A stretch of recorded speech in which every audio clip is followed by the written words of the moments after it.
पंजाब के जिला झेलम में एक छोटा सा गांव है चक नंबर 42। ये गांव किसी जमाने में एक बहुत बड़ी जागीर का हिस्सा था। यहाँ एक पुरानी हवेली है जो शायद 200 साल पुरानी होगी। इस हवेली को मकामी लोग हवेली राजा दीवान कहते हैं। कहानी है कि यह हवेली किसी जमाने में एक सिख राजा की थी। राजा बहुत अमीर था।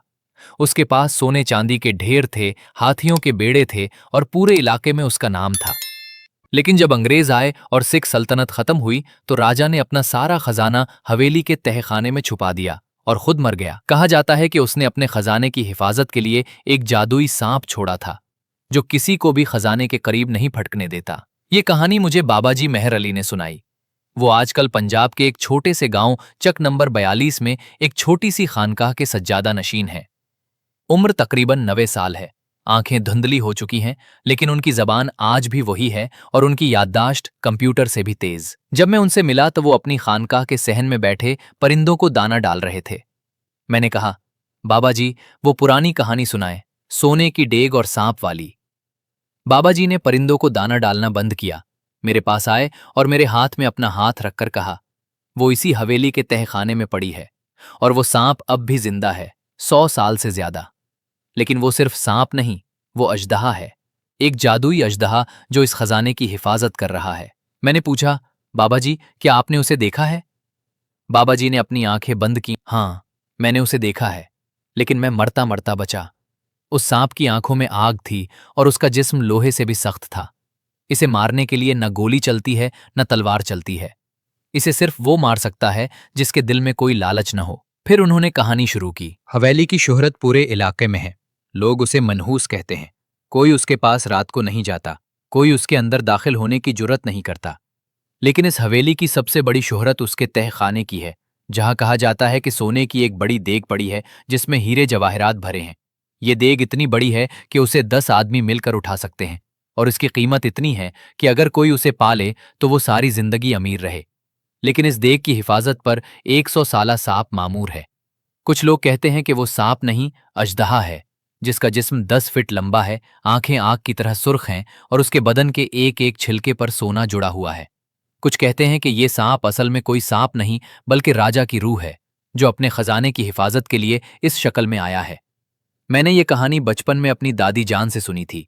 बेटा, जब राजा मरने लगा तो उसने अपने दरबारियों को बुलाया और कहा, मेरा खजाना हवेली के तहखाने में दफन है, लेकिन मैंने इस खजाने की हिफाजत के लिए एक जादुई मंत्र से एक सांप को वहां बिठा दिया है।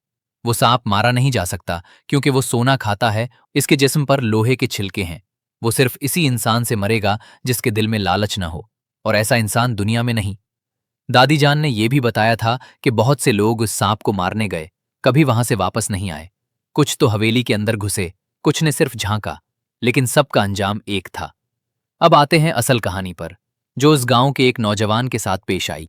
उसे बताया गया था कि हवेली में सोने की देग है, लेकिन 100 साला सांप उसकी रखवाली करता है। जब भी कोई देग के करीब जाता है, सांप उसे खा जाता है। राजा को यकीन नहीं था। वो कहता था, ये सब बकवास है, सांप से बढ़कर क्या चीज है, एक गोली मार दो मर जाएगा। लेकिन गांव के लोग उसे समझाते। राजा, जिसका असल नाम राजा अली था, उस गांव का एक गरीब नौजवान था। उसकी उम्र 25 साल थी। वो अपनी बूढ़ी मां और 2 छोटी बहनों के साथ रहता था। लेकिन गांव के लोग उसे समझाते, बेटा वो आम सांप नहीं है, वो जादुई सांप है, उसे मारना किसी के बस की बात नहीं। लेकिन राजा का दिल लालच से भरा हुआ था। वो रात दिन सिर्फ सोने की देग के बारे में सोचता था।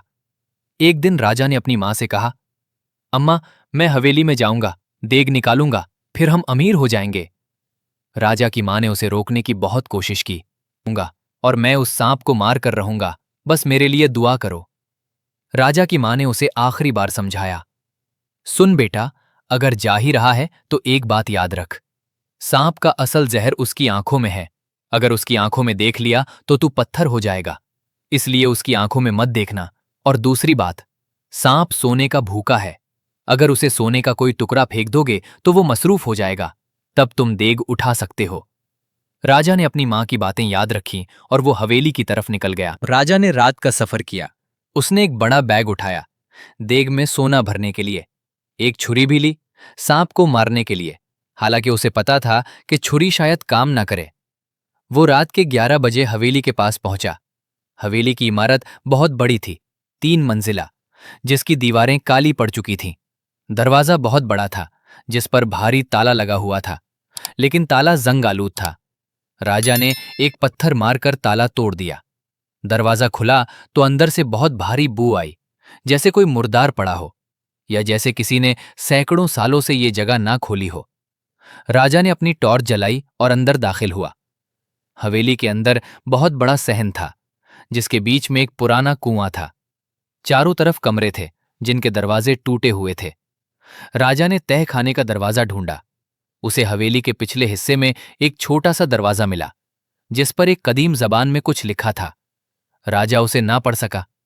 उसने दरवाजा खोला तो नीचे सीढ़ियां थीं, बहुत गहरी, बहुत पुरानी, जिन पर मिट्टी जमी हुई थी। वो सीढ़ियां उतरने लगा। सीढ़ियां उतरते ही दर्जा हरारत कम होता गया। राजा की सांसों से भाप निकलने लगी। 10 सीढ़ियां, 20 सीढ़ियां, 30 सीढ़ियां। जब उसने आखिर सीढ़ी पर कदम रखा तो उसे एक बहुत बड़ा दरवाजा नजर आया, लोहे का बना हुआ, जिस पर भारी जंजीरें लगी हुई थीं और जंजीरों पर ताले लगे थे। 7 ताले। राजा ने उन तालों को खोलने की कोशिश की। पहला ताला जंग लगने की वजह से आसानी से टूट गया। 7वां ताला बहुत मजबूत था। राजा ने उसे पत्थर से मारकर तोड़ा। 7 ताले टूटते ही दरवाजा खुद ब खुद खुल गया। दरवाजा खुला तो राजा की आंखें चूंधिया गईं। उसके सामने एक बहुत बड़ा कमरा था, जिसकी दीवारों पर पुरानी पेंटिंग्स थीं और कोनों में बड़े बड़े मिट्टी के घड़े रखे थे। लेकिन सबसे बड़ी चीज जो उसने देखी, वो कमरे के बीच में रखी एक बहुत बड़ी देग थी। वो देग सोने की बनी हुई थी, पूरे सोने की, बगैर किसी मिलावट के। उस पर कीमती पत्थर जुड़े हुए थे, हीरे, नीलम, जमुर्रद। देग का ढक्कन भी सोने का था, जिस पर एक पुरानी तहरीर कंदा थी। देग की चारों तरफ सोने के सिक्के बिखरे पड़े थे और कुछ जवाहरात भी थे। राजा ने अंदाजा लगाया कि उस देग की कीमत करोड़ों रुपए होगी। वो देग की तरफ बढ़ने लगा, लेकिन जैसे ही उसने देग के करीब कदम बढ़ाया, उसने कमरे के एक कोने में हलचल महसूस की। उसने अपनी टॉर्च वहां डाली तो उसका दिल रुक गया। कमरे के कोने में एक बहुत बड़ा सांप लिपटा हुआ था। उसका जिस्म कम से कम 10 फीट लंबा था और उसकी मोटाई किसी बालिग आदमी की रान से भी ज्यादा थी। उसके बदन के छिलके सोने जैसे चमक रहे थे, जैसे सोना ही उसका जिस्म हो। लेकिन सबसे खौफनाक चीज उसकी आंखें थीं, सुर्ख, चमकती हुई, जैसे आग के गोले हों। लेकिन जैसे ही राजा ने कदम बढ़ाया, उसने अपनी आंखें खोल दी। उसकी आंखों ने सीधे राजा की तरफ देखा। सांप ने अपनी जबान निकाली, जो 3 फीट लंबी थी और कांटेदार थी। उसने फिंकारा, इतनी तेज आवाज कि राजा के कानों के पर्दे फटने लगे। फिर उसने अपने जिस्म को खोलना शुरू कर दिया, धीरे धीरे, जैसे कोई बहुत बड़ा दरिंदा जाग रहा हो। राजा ने अपनी मां की बात याद की। उसने फौरन अपनी आंखें बंद कर ली और पीछे हट गया, लेकिन सांप ने उसका पीछा किया। राजा ने टॉर्च बंद कर दी और एक कोने में छुप गया। सांप कमरे में घूम रहा था, अपनी जबान से हवा सूंघ रहा था। राजा ने अपनी सांस रोक ली। वो 10 मिनट तक ऐसे ही बैठा रहा। फिर सांप वापस अपने कोने में लिपट गया और फिर से सो गया। राजा ने अपनी जेब से सोने का एक सिक्का निकाला, जो उसने रास्ते में उठाया था, और उसे दूर फेंक दिया। सिक्के की आवाज सुनकर सांप ने दोबारा सर उठाया, लेकिन इस बार वो सिक्के की तरफ बढ़ा। उसने सिक्के को अपनी जबान से उठाया और निगल लिया। फिर वो मुतमईन होकर वापस सो गया। राजा ने मौका देखकर देग की तरफ बढ़ना शुरू कर दिया। उसने देग का ढक्कन उठाने की कोशिश की, लेकिन ढक्कन बहुत भारी था। उसने जोर लगाया तो ढक्कन हल्का सा हिला। उसने फिर जोर लगाया तो ढक्कन उठ गया। उसने अंदर देखा तो देग हीरों, जवाहरात से भरी हुई थी। लेकिन उसी वक्त उसे एक अजीब सी आवाज सुनाई दी, जैसे कोई कह रहा हो, लालच मत कर, वापस चले जा। राजा ने इधर उधर देखा, कोई नहीं था। उसने सोचा कि ये उसका वहम है। उसने देग को उठाने की कोशिश की। देग बहुत भारी थी, वो उसे उठा नहीं सकता था। उसने देग को घसीटने की कोशिश की, लेकिन वो भी ना हो सकी। उसने सोचा कि पहले जवाहरात निकाल ले, फिर देग उठाए। उसने अपना बैग निकाला और देग से जवाहरात भरने लगा। जैसे ही राजा ने देग से पहला जवाहर निकाला, सांप फिर जाग गया, लेकिन इस बार उसकी जाग बहुत मुख्तलिफ थी। उसकी आंखें सुर्ख से स्याह हो गई थीं और उसके मुंह से आग के शोले निकल रहे थे। उसने एक जोरदार फंकारा मारा और सीधा राजा की तरफ दौड़ा। राजा ने अपनी छुरी निकाली, लेकिन छुरी सांप के जिस्म पर लगी तो छुरी टूट गई। सांप का जिस्म लोहे से भी सख्त था। सांप ने राजा को लपेट में लेने की कोशिश की। राजा ने अपनी जान बचाने के लिए देग के गिर्द चक्कर लगाना शुरू कर दिया। सांप उसका पीछा कर रहा था। एक बार सांप ने उसकी टांग पकड़ ली तो राजा ने पूरी ताकत से लात मारी और अपनी टांग छुड़ाई। तब उसे फिर वही पुरस्कार आवाज सुनाई दी, लेकिन इस बार बहुत करीब से। ये सोना उस राजा का है जिसने अपनी जान देकर उसे छुपाया था। ये सोना तुझे बर्बाद कर देगा, चले जा। उस बार राजा ने आवाज को पहचान लिया। ये उसकी मां की आवाज थी। लेकिन उसकी मां तो गांव में थी, ये कैसे मुमकिन था? राजा के थोड़ा सा डील करते ही सांप ने मौका पा लिया। उसने अपनी दम से राजा के सीने पर जोरदार वार किया। उसकी सांस बंद हो गई। उसे लगा जैसे उसकी तमाम हड्डियां टूट गई हैं। सांप उसकी तरफ बढ़ रहा था। राजा ने अपनी आखिरी सांसों में कहा, लेकिन सांप ने नहीं रुका। उसने अपना मुंह खोला और राजा को निगलने ही वाला था कि अचानक उसी वक्त तहखाने का दरवाजा खुला और एक बूढ़ा दरवेश अंदर दाखिल हुआ। उसके हाथ में एक छड़ी थी, उसके सर पर पगड़ी थी और उसकी आंखों में नूर था। उसने ऊंची आवाज में कहा, ठहर जाए सांप, ये मेरा मेहमान है। सांप ने दरवेश की तरफ देखा और पहली बार सांप की आंखों में खौफ नजर आया। उसने पीछे हटना शुरू कर दिया। दरवेश ने अपनी छुरी उठाई और कहा, मैं जानता हूं तू कौन है। तू कोई सांप नहीं, तू वो राजा है जो अपने खजाने की हिफाजत के लिए इस शक्ल में आया है। लेकिन अब तेरा वक्त पूरा हो चुका है। अब यह खजाना किसी और का मुकद्दर बनेगा। सांप ने फुंकारा, लेकिन इस बार उसकी फुंकार में दर्द था, गुस्सा नहीं। दरवेश ने राजा से कहा, उठ बेटा, डर मत, मैं तुम्हें सब कुछ बताता हूं। फिर दरवेश ने कहानी सुनाई। ये सांप कोई सांप नहीं है, ये इस हवेली के मालिक राजा दीवान की रूह है। जब राजा मर रहा था तो उसने एक जादूगर से कहा कि उसे एक ऐसी शक्ल दे जो उसके खजाने की हमेशा हिफाजत कर सके। जादूगर ने उसे 100 साला सांप में तब्दील कर दिया, लेकिन एक शर्त पर। शर्त यह थी कि जब कोई बेलालच इंसान आएगा तो सांप मर जाएगा और खजाना उसे मिल जाएगा। लेकिन अब तक कोई बेलालच इंसान नहीं आया। तुम जो आए हो, तुम्हारे दिल में भी लालच है, इसलिए तुम खजाना नहीं ले सकते। राजा ने कहा, बाबा जी, मैंने बहुत लालच किया, मुझे माफ कर दें। मैं अब यहां से चला जाता हूं, मैं कभी वापस नहीं आऊंगा। दरवेश ने कहा, बेटा, अब तुम यहां से जिंदा नहीं जा सकते। सांप ने तुम पर अपना जहर छोड़ दिया है। तुम 3 दिन में मर जाओगे। लेकिन अगर तुमने सच्ची तौबा कर ली तो शायद कोई रास्ता निकल आए। राजा ने फौरन तौबा की। उसने कहा, या अल्लाह, मैंने तेरी नाफरमानी की, मैंने लालच किया, मुझे माफ कर दे। मैं अब सारी जिंदगी तेरी इबादत करूंगा, कभी किसी का माल नहीं लूंगा। जैसे ही राजा ने सच्ची तौबा की, सांप की आंखों में से आंसू निकले, सुर्ख आंसू, जैसे खून हो। उसने आहिस्ता से फिकारा और फिर उसका जिस्म पिघलने लगा। उसके सोने जैसे छिलके गिरने लगे और उसके अंदर से एक बूढ़े आदमी की शक्ल निकली, राजा दीवान। राजा ने कहा, आखिर एक बेलालच इंसान आया, मैं अब आजाद हुआ। यह खजाना अब तुम्हारा है, लेकिन याद रखना, उसे गरीबों पर खर्च करना, वरना तुम भी मेरे जैसे बन जाओगे। फिर राजा की रूह गायब हो गई, सांप का जिस्म खाक में तब्दील हो गया और देग रोशन हो गई। दरवेश ने राजा से कहा, अब यह देग तुम्हारी है, लेकिन तुम इसे अकेला नहीं उठा सकते। तुम्हें अपने गांव वालों की मदद लेनी होगी। लेकिन याद रखना, अगर तुमने अपने दिल में जरा भी लालच रखा तो सांप वापस आ जाएगा। राजा ने कहा, बाबा जी, मैंने तौबा कर ली है, अब मैं कभी लालच नहीं करूंगा। दरवेश ने अपनी छिड़ी देग पर रखी और कहा, यह देग अब हल्की हो गई है, तुम इसे उठा सकते हो। ले जा अपने गांव और उसे गरीबों में तकसीम कर दे। राजा ने देग उठाने की कोशिश की।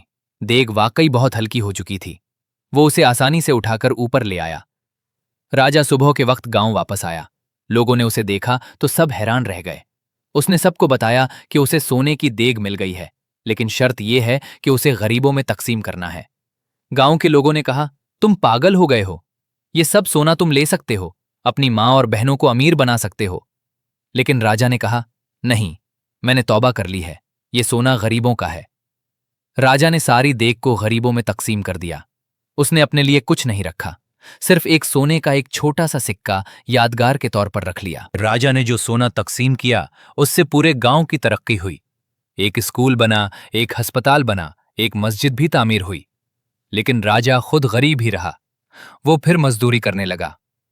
जब डॉक्टर ने उसे देखा तो बताया कि सांप के जहर के असरात अब भी उसके जिस्म में हैं। राजा 3 दिन बाद मर गया। लेकिन मरने से पहले उसने कहा, मैं खुश हूं। मैंने जिंदगी में सबसे बड़ी दौलत पाली, अपना दिल। मेरा दिल अब साफ है, अल्लाह मुझे बख्श देगा। राजा की कब्र आज भी उस गांव में है। लोग उसे राजा बाबा के नाम से जानते हैं और उनकी कब्र पर चिराग जलाते हैं। कहा जाता है कि राजा ने जो सोने का सिक्का रखा था वो उसकी कब्र में रख दिया गया। कुछ लोगों का कहना है कि वो सिक्का आज भी किसी को मिल जाए तो वो देग का पता बता देता है। लेकिन देग अब कहाँ है? क्या वाकई वो मौजूद है? बाबा जी मेहर अली ने मुझे बताया कि देग अब गायब हो गई है। शायद वो दोबारा जमीन में चली गई है, शायद किसी और जगह मुंतकिल हो गई है। लेकिन वो सांप जो दरअसल राजा की रूह थी वो भी चला गया। अब उस हवेली में कोई नहीं रहता सिवाय उसके जो लालच लेकर जाता है। आज वो हवेली खंडर बन चुकी है। उसकी दीवारें गिर रही हैं, उसका दरवाजा बंद है और उसके अंदर उल्लू और चमगादड़ रहते हैं। लेकिन रात को कभी कभी वहां से अजीब आवाजें आती हैं, जैसे कोई तहखाने में कुछ घसीट रहा हो या जैसे कोई सांप फंकार रहा हो। कुछ लोग कहते हैं कि उन्होंने हवेली के पास से गुजरते हुए सोने की चमक देखी है, लेकिन जब करीब गए तो कुछ नहीं था। कुछ कहते हैं कि उन्होंने एक बहुत बड़ा सांप देखा है, लेकिन वो सांप उनके करीब नहीं आया, बस देखता रहा और फिर गायब हो गया। बाबा जी मेहर अली ने मुझे अलविदा करते हुए कहा, बेटा, ये कहानी सिर्फ एक कहानी नहीं है, इसमें एक सबक है। सोना, चांदी, दौलत, ये सब आर्जी चीजें हैं। असल दौलत दिल की सफाई है। अगर तुमने लालच किया तो तुम भी उस सांप की तरह कैद हो जाओगे। किसी न किसी खजाने की हिफाजत करते हुए कभी आजाद न हो सकोगे। और अगर कभी तुम्हें कोई सोने की देग मिल जाए तो उसे लेने से पहले सोच लेना, क्या तुम्हारे दिल में जरा भी लालच है? अगर है तो वो देग तुम्हें बर्बाद कर देगी और वो सांप तुम्हें खा जाएगा। क़ारीन किराम, ये कहानी सिर्फ एक लोक कहानी नहीं है। ये उन लोगों के लिए एक सबक है जो लालच में आकर हराम के पीछे भागते हैं, जो दूसरों का माल हड़प करते हैं, जो अपने दिल को अंधा कर लेते हैं। और अगर कभी आपको किसी पुरानी हवेली का तहखाना मिल जाए और उसमें सोने की देग नजर आए और उसके पास 100 साला सांप लिपटा हो तो मत जाइए, क्योंकि वो सांप तुम्हें अंदर ही अंदर खा जाएगा। चाहे तुम उससे भाग भी जाओ, तुम्हारा दिल कभी नहीं भाग सकेगा। खबरदार रहें। बाबा जी ने मुझे अपनी खानकाह से रुखसत करते हुए अपनी डायरी का एक पुराना सफ़ा दिखाया, जिस पर उन्होंने लिखा था, मैंने अपनी जिंदगी में बहुत से लोगों को देखा जो इस सांप को मारने गए। कुछ तो वापस आए भी नहीं, कुछ आए तो पागल होकर। लेकिन सबसे बुरा अंजाम उस नौजवान का था जो राजा के साथ गया था। वो तो सांप की नजर पड़ते ही पत्थर का बुत बन गया था। आज भी वो बुत उस हवेली के तहखाने में पड़ा है और कहते हैं कि अगर कोई उसे देख ले तो उसे भी वही नजर आ जाती है और वो भी पत्थर बन जाता है। मैंने पूछा, बाबा जी, वो बुत कहाँ है? बाबा जी हंसे और बोले, तुम देखना चाहते हो? फिर जाकर देखो, हवेली के तहखाने में। लेकिन याद रखना, जो बुत वहां पड़ा है उसकी आंखें अब भी खुली हैं और वो देख रहा है, तुम्हें देख रहा है। अगर आपको ये वीडियो पसंद आई है तो इस वीडियो को लाइक, शेयर और एक्सपोज एरा स्टोरीज चैनल को सब्सक्राइब जरूर करें, जहां आपको खौफनाक कहानियां मिलती हैं। बहुत जल्द एक नई कहानी के साथ आपसे मुलाकात होगी। तब तक के लिए अपना और दूसरों का ख्याल रखिए।